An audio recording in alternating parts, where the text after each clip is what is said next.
Hey folks, welcome to another review with yours truly, Sam Healy. Today we're going to be taking a look at this little bugger right here, Green Team Wins. This is a party game that's put out by Goliath and 25th Century Games. So let's get down to the table, I'll explain how it works, then we'll have some final thoughts after that. Let's hit it.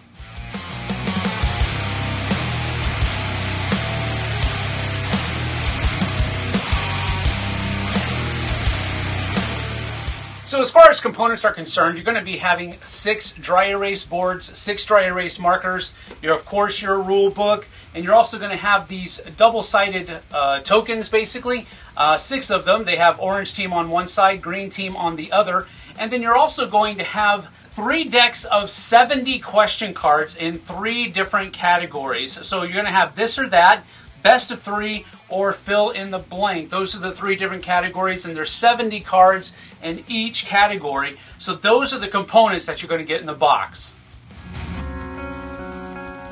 Now, as far as the game is concerned, you're going to run for 15 rounds, and each round is going to consist of answering one of these cards. So you're going to take 5 cards from each of the different categories, and you're going to put them together in one deck. And then you're going to place that deck right there in the middle of the table, and one person will flip over one of the cards and read the category and what it's going to be doing. So the fill in the blank category works like this. You're going to have a word and then a blank, and you're simply going to have to finish the phrase however you think it should be finished. Now, the whole point of the game, before we reveal answers, is you're wanting to be on the green team. Why? Because the green team wins. How do you get on the green team? That's by writing down an answer that is in the majority of answers for the answers of that round. So, for example, national whatever, and whatever word you write down on your placard, if that is the word that's wrote down the most between all of the players, you become a member of the green team, and you'll get a point when you join the green team. Now, once you join the green team, if you continue to stay on the green team, every round you stay on the green team, you get an additional 2 points. So it's 1 point to join the green team, and then if you're staying on the green team in subsequent rounds, then you're going to get 2 points each round. But if you ever write down an answer that isn't in the majority, you'll go back to the orange team and you don't get any points. And then in a subsequent round, if you answer in the minority again, or if you answer in the majority again, you're going to come back onto the green team for 1 point, and so forth and so on. At the end of 15 rounds, whoever has the most points is the winner. So a general round might go something like this. We flip over this card, fill in the blank, national blank, write your answers down. Everybody simultaneously and secretively does that on their own placards. Once everybody says that they're done, everybody reveals. So we have a person that wrote down National Treasure. Ooh, National Archives. This person over here also wrote down National Treasure. Great movie, by the way. And then this person over here wrote down National Lampoon's Vacation, European Vacation, Christmas Vacation. You get it. So you have a lot of movie-minded people here, but they wrote down different answers. But the majority answer is treasure. So the people that wrote down treasure become a member of the green team, and they both get 1 point on their scorecard. Now, on the next round, we're going to flip over another card, and this is a different category, and it says this or that. So you literally have to choose one or the other. This one says, be admired for your courage, or be celebrated for your imagination. So now, everybody's going to take into account what they think everybody else at the table is going to be putting down, or what they think, maybe, maybe not, don't know. And then they're going to write down their answer. And then once everybody has written down their answers, we all reveal. Okay, this person over here wrote down courage. This person wrote down courage as well. This person also wrote down courage, and this person wrote down courage as well. So these 2 people stay on the green team, which means that they get 2 more points each. And then these 2 actually join the green team now, and that will get them 1 point for each of them because they have now joined the green team. And this is how the game continues until, like I said, all 15 cards are gone through the 15 rounds, and then whoever has the most points is the winner of the game. So that's about that for Green Team Wins. As you can tell, it's kind of your run-of-the-mill kind of party game. It really fits well in that genre as something that you can pick up and just play. It takes just a couple of minutes to explain the rules, and you're ready to go. It doesn't take any time hardly whatsoever to explain the rules of the game. Now, to understand how to play the game and how to kind of game the game, if you can kind of understand that statement, that'll take a little bit of time, but I don't think it'll take too long, because if you're playing with a group of friends, if you're playing with a group of people that you already know pretty well, you are probably already going to know what you think they are going to answer. The trick comes into, however, what they think you're going to put down. And as I've played the game over the past couple of months, I've really found that people that you think you know very well maybe don't know you as good as you think they do, or they latch on to things in their memories that maybe you don't anticipate that they latched onto. So the dynamic of coming to a consensus without any communication is more challenging than you would think it is.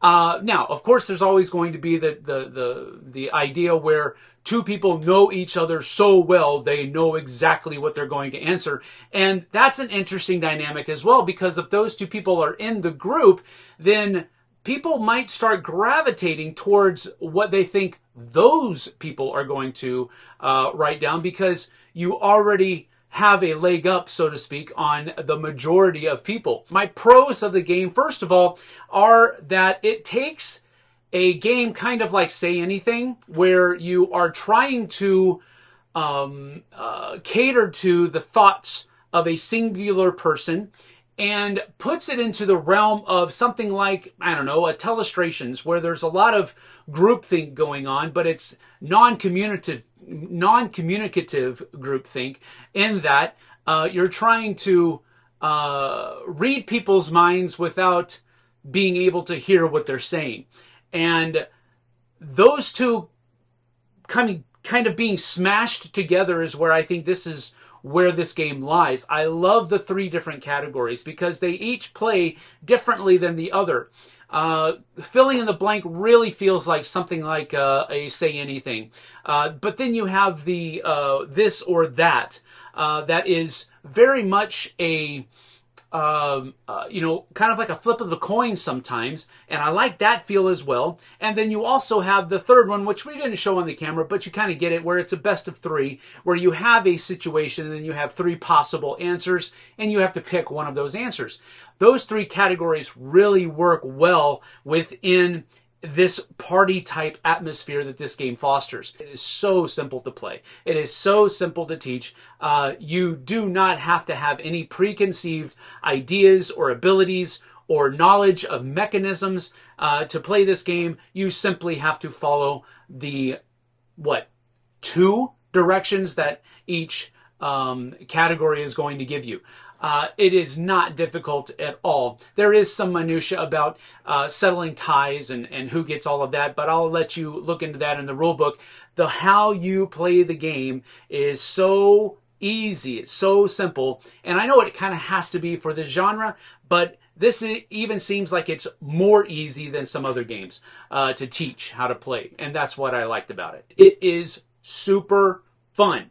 Now, I will provide a caveat here. It's much, much more fun when you are in groups of like ages and like maybe life circumstances or life paradigms. How verbose do we need to get here? But if you're in a group of like-minded people, maybe even close to the same age, maybe a couple of different of those age groups that are together, it's really, really, really fun that way. If you start to step out of that a little bit and you get people that are just in a different kind of path of thinking, like younger kids to adults, that might throw off the dynamic, the fun dynamic of the game a little bit. But if you are playing with a group of friends or a group of like-minded individuals, you're going to have a blast. You're going to be calling each other liars because I know you like this better than that. Why did you answer that? Well, because I thought that this person and that person was going to say that, and I wanted to be on the green team. It's just a really fun time, and it fosters a lot of interesting, fun conversation. It's a great time for a party event. So if that didn't kind of telegram exactly what I was going to say here, my rating here for this one's going to be 2 thumbs up. I have to say, I am not a party game person. I will much rather play something else, almost anything else. But as far as party games are concerned, this one is pretty fun. Following the caveats that I gave earlier, being in like-minded groups, maybe even close, age groups that are close together, that's where it really, really, really sings. You can play it with all the different age groups, no worries whatsoever, but it's much more fun, for me at least, if they're like-minded people and age groups are a lot closer. But 2 thumbs up for me. I think this is a great game, and I think it's an awesome time to spend an evening relaxing at home with friends and family. Now, I will provide one little small thing. If you have a larger group, you don't need to buy more than 1 copy of this, because you can just use the cards and the people can use whatever they want to write on, whether it's paper and pencil or pen and whatever. You could probably even use your phones and just type in your responses. It's not a big deal. But if you want a large group, like maybe up to 12 people, you will have to buy a couple of copies of this, because this is only for 3 to 6 players.